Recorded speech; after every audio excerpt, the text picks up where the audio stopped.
రాబోయే 2 నుంచి 3 సంవత్సరాల్లో, ఎగ్జాక్ట్గా చెప్పాలంటే 5 సంవత్సరాల్లో చైనా, పాకిస్తాన్తో పాటు బంగ్లాదేశ్ మనకు ఒక పెద్ద శత్రువుగా మారబోతుంది. ఈ బంగ్లాదేశ్తో డీల్ చేయడం మన ఇండియాకి ఒక ఛాలెంజ్ లాగా మారనుంది. ఇలా ఎందుకు చెప్తున్నానంటే, ఒకసారి బంగ్లాదేశ్లో ఇప్పుడు అధికారంలోకి వచ్చిన అక్కడి temporary prime minister Muhammad Yunus ఇచ్చిన ఈ స్టేట్మెంట్ని చూడండి. బై ద వే, ఈ మహమ్మద్ యూనస్ బంగ్లాదేశ్కి రియల్ ప్రైమ్ మినిస్టర్ కాదు. దేశంలో మళ్ళీ ఎలక్షన్ జరిగేంత వరకు ఇతను టెంపరరీగా ప్రైమ్ మినిస్టర్ పదవిలో ఉంటాడు. అయితే ఇతను రీసెంట్గా మన ఇండియాకి ఒక డైరెక్ట్ వార్నింగ్ ఇచ్చాడు. అదేంటంటే, ఒకవేళ బంగ్లాదేశ్లో అల్లర్లు ఇలాగే కొనసాగితే, ఆ దేశం పరిస్థితి ఇలాగే అన్స్టేబుల్గా ఉంటే దాని ఎఫెక్ట్ ఖచ్చితంగా ఇండియా పైన భారీ లెవెల్లో ఉంటుంది అని. అలా ఎందుకు అంటే, ఒకవేళ బంగ్లాదేశ్లో పరిస్థితులు ఇలాగే ఉంటే మన దేశంలోని వెస్ట్ బెంగాల్లో కూడా పరిస్థితులు ఇలా మారే అవకాశం ఉంది. మీరు ఇక్కడ మ్యాప్లో చూసినట్టయితే బంగ్లాదేశ్లో పరిస్థితులు ఇలా హింసాత్మకంగా మారితే మెల్లగా దీని ఎఫెక్ట్ మన ఇండియన్ నార్త్ ఈస్ట్ స్టేట్స్ పైన ఉంటుంది. అలాగే మన ఇండియాకి ప్రాబ్లం అనేది మయన్మార్ నుంచి కూడా రావచ్చు. మీ అందరికీ తెలుసు, రోహింగ్యాల ప్రాబ్లం మన ఇండియాలో ఎక్కువగా ఉంది. ఇక్కడ రోహింగ్యాలు అంటే ఈ మయన్మార్, బంగ్లాదేశ్ నుంచి ఇల్లీగల్గా మన దేశంలోకి ఎంటర్ అయ్యే ప్రజలు. ఒకవేళ బంగ్లాదేశ్కి, మయన్మార్కి మనస్పర్ధలు వచ్చి చిన్నపాటి యుద్ధం జరిగిన దాని ఎఫెక్ట్ మన ఇండియా పైన ఉంటుంది.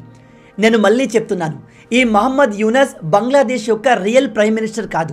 కేవలం నెక్స్ట్ ఎలక్షన్స్ వరకు మాత్రమే ఇతను పవర్లో ఉంటాడు. కానీ బంగ్లాదేశ్లో ఇప్పుడు జరుగుతున్న పరిస్థితులు గమనిస్తే అక్కడ రాబోయే సంవత్సరం, 2 సంవత్సరాల వరకు ఎలక్షన్ జరిగే పరిస్థితులు కనిపించట్లేదు.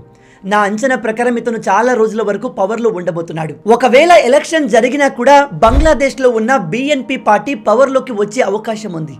ఎందుకంటే అక్కడ ఆల్రెడీ స్ట్రాంగ్గా ఉన్న షేక్ హసీనా పార్టీని ఆల్మోస్ట్ డిస్ట్రాయ్ చేశారు. ఆ పార్టీకి సంబంధించిన ప్రతి కార్యకర్త పైన, ఎమ్మెల్యే పైన, ఎంపీల పైన తీవ్రమైన దాడులు జరుగుతున్నాయి. కాబట్టి దానికి అపోజిట్గా ఉన్న BNP, బంగ్లాదేశ్ నేషనలిస్ట్ పార్టీ పవర్లోకి వచ్చే అవకాశం ఉంది. అయితే ఈ పార్టీ పవర్లోకి వస్తే మనకు బంగ్లాదేశ్తో మరిన్ని సమస్యలు వస్తాయి. ఎందుకంటే ఈ పార్టీ వాళ్ళు దిమాగ్ లేని పాకిస్తానీ పొలిటీషియన్స్ లాగా మాట్లాడతారు. ఆల్రెడీ వీళ్ళు మన ఇండియాకు అగెన్స్ట్గా కొన్ని స్టేట్మెంట్ ఇచ్చారు. మీరు ఇక్కడ ఆర్టికల్లో చూడొచ్చు. ఈ BNP పార్టీ చెప్పేది ఏమిటంటే, it will be tough to cooperate with India if it helps our enemy Hasina అని. ఈ బంగ్లాదేశీ ప్రజలు అండ్ అక్కడి రాజకీయ నాయకులు ఎంత బుర్ర తక్కువగాలు అంటే, ప్రజెంట్ బంగ్లాదేశ్ పరిస్థితి పాకిస్తాన్ కంటే చాలా బెటర్గా ఉంది. ఎకానమీ విషయంలో, ఇండస్ట్రీల విషయంలో షేక్ హసీనా అండర్లో బంగ్లాదేశ్ చాలా అభివృద్ధి చెందింది. అయినప్పటికీ వీళ్ళు పాకిస్తానీ ఉగ్రవాదులతో చేతులు కలిపి తమ దేశాన్ని నాశనం చేసుకున్నారు. అండ్ దేశ అభివృద్ధికి హెల్ప్ చేసిన షేక్ హసీనాని వీళ్ళు శత్రువుగా చూస్తున్నారు. ఇక్కడ వీళ్ళ స్టేట్మెంట్కి అర్థం ఏమిటంటే, మీరు మా దేశ ఎనిమీ అయిన షేక్ హసీనాకు హెల్ప్ చేస్తే మేము మీతో కోఆపరేట్ చేయడం కష్టం అవుతుంది అని. మీ అందరికీ తెలుసు, షేక్ హసీనా బంగ్లాదేశ్ ప్రైమ్ మినిస్టర్గా రాజీనామా చేసి మన ఇండియాకు పారిపోయి వచ్చేసింది. ఇప్పుడు ఈమె ఇండియాలోనే ఉంది. అమెరికా ఈమె వీసాను క్యాన్సిల్ చేసింది. అలాగే UKలో కూడా ఈమెకు ఆశ్రయం ఇచ్చేలా కనిపించట్లేదు. ప్రజెంట్గా అయితే షేక్ హసీనా ఎక్కడికి వెళ్ళాలా అని ఆలోచిస్తుంది. ఇక్కడ షాకింగ్ విషయం ఏమిటంటే, షేక్ హసీనా తన ఆస్తులన్నీ వదిలేసి చాలా షార్ట్ నోటీస్లో బంగ్లాదేశ్ ఆర్మీ ఈమెకు వార్నింగ్ ఇచ్చి 45 నిమిషాల్లో దేశం వదిలి పారిపోవాలని చెప్తే ఈమె హరీలో తన పదవికి రాజీనామా చేసి ఈవెన్ తన సొంత వస్తువులు కూడా ప్యాక్ చేసుకోకుండా హూటాహూటిన ఇండియాకు పారిపోయి వచ్చేసింది. మీలో చాలా మంది బంగ్లాదేశ్ నుంచి వస్తున్న విజువల్స్ని చూసే ఉంటారు.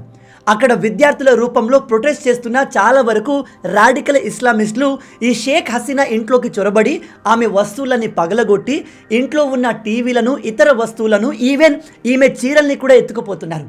మీరు చెప్తే నమ్మరు, షేక్ హసీనా అండర్ గార్మెంట్స్ని కూడా ఈ రాడికల్స్ తమ చేతిలో పట్టుకొని ఏదో సాధించినట్టుగా మీడియాకు చూపిస్తూ వాటిని ఎత్తుకెళ్తున్నారు. ఇంకో షాకింగ్ విషయం ఏమిటంటే, బంగ్లాదేశ్ పార్లమెంట్లో కూడా ఈ ప్రొటెస్టర్లు చొరబడి టిక్టాక్ వీడియోలు చేసుకుంటున్నారు. రీసెంట్గా వచ్చిన కొన్ని రిపోర్ట్స్ ప్రకారం తెలుస్తుంది ఏమిటంటే, మన దేశానికి వచ్చిన షేక్ హసీనా దగ్గర సరిపడ బట్టలు కూడా లేవంట. ఈమె షాపింగ్ చేయడానికి డబ్బులు కూడా లేవు అన్నట్టుగా తెలుస్తుంది. నేను ఇక్కడ షేక్ హసీనా కంప్లీట్గా పూరైపోయింది, ఆమె దగ్గర అసలు డబ్బులు లేవు అని చెప్పట్లేదు. షేక్ హసీనా పిల్లలు కానీ, వాళ్ళ ఫ్యామిలీ కానీ ఇతర దేశాల్లో బాగా వెల్ సెటిల్డ్గా ఉన్నారు. కానీ ఎట్ ప్రజెంట్ ఆమె దగ్గర సరిపడే డబ్బులు కానీ, రీసోర్స్ కానీ లేవు. As of now Sheikh Hasina నాకు తెలిసి షాక్లో ఉంది. ఆమె తన సొంత దేశంలో ఏం జరిగిందో నమ్మలేకపోతుంది. అన్నీ వెంటనే ఆల్ ఆఫ్ సడన్ జరిగిపోయాయి.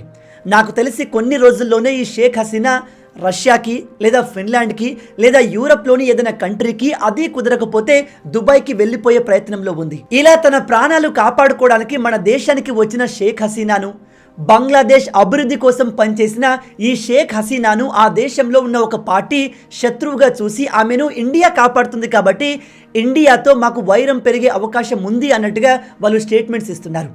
చూసారా వీళ్ళ మెంటాలిటీ ఎలా ఉందో? బంగ్లాదేశ్ పేరుకే బంగ్లాదేశ్, కానీ వీళ్ళ మెంటాలిటీ ఆల్మోస్ట్ బుర్ర తక్కువ పాకిస్తానీ లాగానే ఉంటుంది.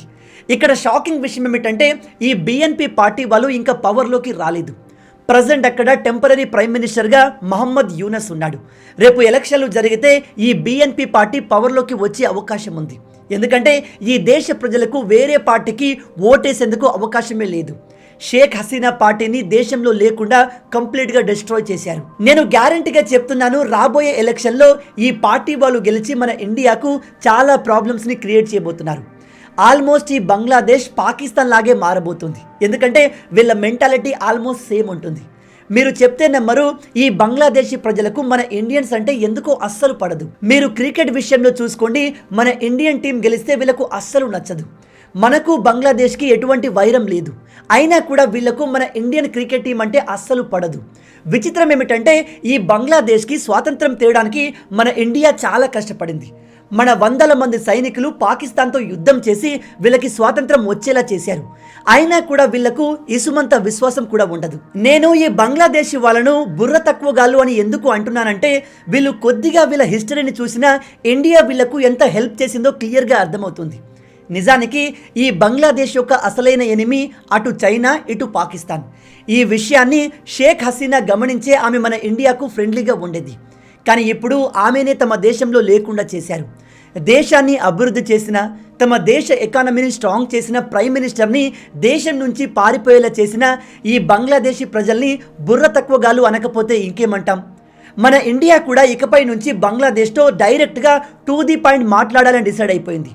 ఈ విషయం ఎందుకు చెప్తున్నానంటే రీసెంట్గా మన దేశ ప్రధానమంత్రి మోడీ గారు ఒక హిస్టారిక్ ట్వీట్ చేశారు. ఇందులో హిస్టారిక్ ఏముంది అంటే ఒక దేశ ప్రధానమంత్రి ensuring the safety of protection of Hindus and all other minority community అనే వర్డ్స్ని వాడడం చాలా రేర్. ఒక దేశ ప్రధానమంత్రి ఇంకో దేశంలో పరిస్థితుల గురించి డైరెక్ట్గా మాట్లాడుతున్నారు. ఎస్పెషల్లీ మన ప్రధానమంత్రి గారు ఇక్కడ ప్రొటెక్షన్ ఆఫ్ హిందూస్ అనే వర్డ్ని ఉపయోగించారు. మన దేశ ప్రధానమంత్రి కానీ పెద్ద పెద్ద పొజిషన్లో ఉన్న మంత్రులు కానీ ఓపెన్గా హిందూ అనే వర్డ్ని ఉపయోగించరు. అలా యూజ్ చేస్తే ఇతర మతాల వారు హట్ అవుతారు, మనది సెక్యులర్ కంట్రీ అని ఆ వర్డ్ని అవాయిడ్ చేస్తారు. కానీ ఇక్కడ ప్రైమ్ మినిస్టర్ గారు డైరెక్ట్గా ఈ వర్డ్ని వాడి బంగ్లాదేశ్ టెంపరీ ప్రధానమంత్రి అయిన మహమ్మద్ యూనస్ని ఆ దేశంలో ఉన్న హిందువులను, ఇతర మైనారిటీస్ని కాపాడమని ఒక మెసేజ్ని పంపారు. దేశ ప్రధాని ఒక పర్టికులర్ కమ్యూనిటీని కాపాడమని ట్వీట్ చేశారు అంటే ఆ దేశంలో ఆ కమ్యూనిటీ యొక్క పరిస్థితి ఎలా ఉందో మీరు అర్థం చేసుకోవచ్చు. బంగ్లాదేశ్ నుంచి వస్తున్న విజువల్స్ చూస్తుంటే నిజంగా చాలా బాధగా ఉంది. అక్కడ హిందూ టెంపుల్స్ని నాశనం చేస్తున్నారు, తగలబెడుతున్నారు. హిందువుల ఇళ్లను వెతికి మరీ వాటిని తగలబెడుతున్నారు. కొంతమంది అయితే హిందువులను పరిగెత్తించి చంపుతున్నారు. గైస్, ఒక విషయాన్ని బాగా గుర్తుపెట్టుకోండి. ఇస్లాం మతం వారికి ఏదైనా ప్రాబ్లం వస్తే వాళ్ళు వేరే దేశంలోకి వెళ్ళిపోవడానికి అనేక ఇస్లాం దేశాలు ఉన్నాయి. క్రిస్టియానిటీ ప్రజలకు ఇబ్బందులు వస్తే వాళ్ళు మైగ్రేట్ అవ్వడానికి చాలా క్రిస్టియన్ దేశాలు ఉన్నాయి. కానీ హిందువులకు ఇలాంటి పరిస్థితి వస్తే, ఒక హిందూ దేశంలోనే హిందువులకు సెక్యూరిటీ లేకపోతే వాళ్ళు పారిపోవడానికి ప్రపంచంలో ఎక్కడా వేరే హిందూ దేశం లేదు. ప్రజెంట్ బంగ్లాదేశ్లో ఉన్న temporary prime minister Mohammad Yunus కూడా మీడియా ముందుకు వచ్చి బంగ్లాదేశ్లో హిందువులను టార్గెట్ చేసి చంపుతున్నారనే విషయాన్ని యాక్సెప్ట్ చేశాడు. ఇక్కడ మన దేశ ప్రధానమంత్రి మోడీ గారు చేసిన ఈ ఒక్క ట్వీట్ బంగ్లాదేశ్ ప్రజెంట్ గవర్నమెంట్ పైన ప్రెజర్ స్టార్ట్ చేసింది. ఒక దేశ ప్రధాని ఇంకో దేశం గురించి, ఆ దేశంలో ఉన్న పరిస్థితుల గురించి మాట్లాడారు అంటేనే అక్కడ పరిస్థితులు దారుణంగా ఉన్నాయని అర్థం. మోడీ గారి ట్వీట్తో మెల్లమెల్లగా బంగ్లాదేశ్లో అక్కడి ఆర్మీ అలాగే పోలీసులు హిందువులపై అటాక్ చేసే వారిపైన యాక్షన్ తీసుకుంటున్నారు. కానీ వాళ్ళు 100% సెక్యూరిటీ మాత్రం ఇవ్వలేకపోతున్నారు. భవిష్యత్తులో బంగ్లాదేశ్ మనకు పెద్ద సమస్యగా ఖచ్చితంగా మారబోతుంది. ఎందుకంటే మీ అందరికీ తెలుసు, ఒకసారి ఇక్కడ మ్యాప్ని చూడండి. ఇదిగో ఈ భాగాన్ని చికెన్ నెక్ అంటారు. ఈ ప్రాంతాన్ని సిలిగురి కారిడోర్ అని కూడా అంటారు. రేపు బంగ్లాదేశ్లో ఉగ్రవాదం పెరిగి లేదా ఆ దేశం కావాలనే ఉగ్రవాదుల్ని ఇదిగో ఈ ప్రాంతంలో పంపించి అక్కడి ప్రజల్ని రెచ్చగొట్టి లేదా ఏదో విధంగా ఆ ప్రాంతాన్ని ఆక్యుపై చేసి మనకు నార్త్ ఈస్ట్ ఇండియాతో డిస్కనెక్ట్ చేసే ప్రయత్నం చేయొచ్చు. అలా జరిగితే అది మన దేశానికి పెద్ద ఛాలెంజ్గా మారబోతుంది. ప్రజెంట్గా ఎలాగో పాకిస్తాన్ బార్డర్లో ఉగ్రవాదులతో మనకు చాలా సమస్యలు ఉన్నాయి. ఇప్పుడు అలాంటి సమస్యే ఈ బంగ్లాదేశ్ బార్డర్తో ఉండబోతుంది. ఇక్కడ ఇంకో షాకింగ్ విషయం ఏమిటంటే బంగ్లాదేశ్కి మయన్మార్కి రాబోయే కొన్ని సంవత్సరాల్లో యుద్ధం జరిగే అవకాశం ఉంది. ఈ విషయం చెప్తుంది నేను కాదు, కొంతమంది జియో పొలిటికల్ అనలిస్టులు చెప్పేది ఏమిటంటే బంగ్లాదేశ్లోని బిఎన్పి పార్టీ పవర్లోకి వస్తే వాళ్ళు మయన్మార్తో యుద్ధానికి దిగవచ్చు. ఎందుకంటే ఈ రెండు దేశాల మధ్య సంబంధాలు అంత బాగోలేవు. గుర్తుపెట్టుకోండి, మయన్మార్లో కూడా మిలిటరీ ప్రభుత్వమే నడుస్తుంది. అక్కడ మిలిటరీయే దేశాన్ని కంట్రోల్ చేస్తుంది. సేమ్ ఇప్పుడు బంగ్లాదేశ్లో అదే పరిస్థితి కాబోతుంది. చెప్పుకోవడానికి ముందు ఒక ప్రభుత్వం ఉంటుంది, కానీ వెనకాల పవర్ని కంట్రోల్ చేసేది ఆర్మీని. పాకిస్తాన్ది కూడా సేమ్ ఇదే పరిస్థితి. బంగ్లాదేశ్లో ఇప్పుడు జరుగుతున్న పరిస్థితుల కారణంగా మన ఇండియాకు కొన్ని విషయాల్లో లాభం కూడా జరగబోతుంది. ఉదాహరణకి టెక్స్టైల్ ఇండస్ట్రీ విషయంలో బంగ్లాదేశ్ మనకంటే ముందుంది. వాళ్ళ టెక్స్టైల్ ఎక్స్పోర్ట్స్ ర్యాపిడ్గా గ్రో అవుతూ వచ్చాయి. కానీ ఇప్పుడు బంగ్లాదేశ్ ఎకానమీ కొలాప్స్ కాబోతుంది. వాళ్ళ ఎక్స్పోర్ట్స్ కూడా ఘోరంగా పడిపోతాయి. ఎప్పుడైతే బంగ్లాదేశ్ టెక్స్టైల్ ఎక్స్పోర్ట్స్ పడిపోతాయో మన దేశ ఎక్స్పోర్ట్స్ పెరుగుతాయి. దాంతో మన దేశంలో టెక్స్టైల్ బిజినెస్లో ఉన్న వారికి లాభం జరిగే అవకాశం ఉంది. ఆల్రెడీ బంగ్లాదేశ్లో జరిగిన పరిస్థితుల కారణంగా మన దేశ టెక్స్టైల్ ఎక్స్పోర్ట్స్ 10 to 20% పెరిగాయి. ఓవరాల్గా బంగ్లాదేశ్ పరిస్థితి దారుణంగా మారబోతుంది. అండ్ ఆఫ్ కోర్స్ వీళ్లకు మన అవసరం ఖచ్చితంగా ఉంది. ఇప్పుడు మాల్దీవ్స్ ఎలా అయితే మనకు అగెన్స్ట్గా మాట్లాడి కూడా చివరికి ఎవరు హెల్ప్ చేయకపోతే ఇండియా నుంచి లోన్ తీసుకుంటుంది, సేమ్ పరిస్థితి బంగ్లాదేశ్ కూడా వస్తుంది. రేపు వాళ్ళు దేశంలో ఏదైనా డెవలప్మెంట్ చేయాలన్నా కొత్త ప్రాజెక్టులు తేవాలన్నా మన ఇండియా నుంచి హెల్ప్ తీసుకోవాల్సిందే. కానీ నేను మీకు ముందు చెప్పినట్టుగా ఈ పాకిస్తానీ వాళ్ళకి బంగ్లాదేశ్ వాళ్ళకి విశ్వాసం ఉండదు. వీళ్ళకి మీరు ఎంత హెల్ప్ చేసినా చివరికి మన ఇండియన్స్ని విలన్స్గానే చూస్తారు. సేమ్ ఇదే మెంటాలిటీ మాల్దీవ్స్ వాళ్ళది. వాళ్ళకి మనం ఎంత హెల్ప్ చేసినా ఎంత ఫ్రీ డబ్బులు ఇచ్చినా చివరికి వాళ్ళు మన ఇండియాకి మన దేశ ప్రైమ్ మినిస్టర్ అయిన మోడీ గారికి అగెన్స్ట్గా ట్వీట్లు చేస్తూ ఉంటారు. మన ఇండియా కూడా ఇకపై నుంచి బంగ్లాదేశ్ విషయంలో జాగ్రత్తగా ఉండాలి. ఒకవేళ వాళ్లకు మన అవసరం వస్తే బార్డర్ సెక్యూరిటీ విషయంలో వాళ్ళు అప్రమత్తంగా ఉండి తమ దేశంలో ఉగ్రవాదులు పెరగకుండా చూసుకోవాల్సిందిగా వాళ్ళపైన ప్రెజర్ పెట్టాలి. ఎంత చేసినప్పటికీ మన ఇండియాకి రాబోయే సంవత్సరాల్లో పెద్ద పెద్ద సవాళ్లు రాబోతున్నాయి. ఎందుకంటే మన చుట్టూ ఉన్న అన్ని దేశాలు రాడికల్ దేశాలు, ఉగ్రవాదులతో నిండి ఉన్న దేశాలు. ఆ లిస్టులో ఇప్పుడు బంగ్లాదేశ్ కూడా చేరింది. కానీ బంగ్లాదేశ్లో హిందువులపై జరుగుతున్న దాడుల గురించి ఆలోచిస్తే ఎంతో బాధగా ఉంది. ఎందుకంటే అక్కడ హిందువుల్ని టార్గెట్ చేసి వెతికి మరీ చంపుతున్నారు. ఈ విషయంలో మన దేశం మరింత ఇన్వాల్వ్ అయి అక్కడి హిందువులను కాపాడితే బాగుంటుంది. నన్ను అడిగితే వాళ్ళందరినీ సిఏఏ, ఎన్ఆర్సీ చట్టాల ద్వారా మన దేశంలోకి తిరిగి తీసుకువచ్చే ప్రయత్నం చేసినా బాగుంటుంది. ఇది మీలో కొంతమందికి నచ్చకపోవచ్చు, కానీ గాయస్ గుర్తుపెట్టుకోండి, హిందువులకు ఈ ప్రపంచంలో మిగిలిన ఏకైక దేశం మన భారతదేశం. మన హిందువుల్ని మనం కాపాడకపోతే ఇంకెవరు కాపాడతారు? దీని గురించి మీరేమనుకుంటున్నారు? బంగ్లాదేశ్ హిందువుల్ని కాపాడడానికి మన ప్రభుత్వం ఏం చేస్తే బాగుంటుంది? మీ ఆలోచనల్ని కింద కామెంట్లో చెప్పండి. మొత్తంగా ఇవే ఈ వీడియోకి సంబంధించిన పూర్తి విషయాలు. ఈ వీడియో మీకు నచ్చింది అనుకుంటున్నాను.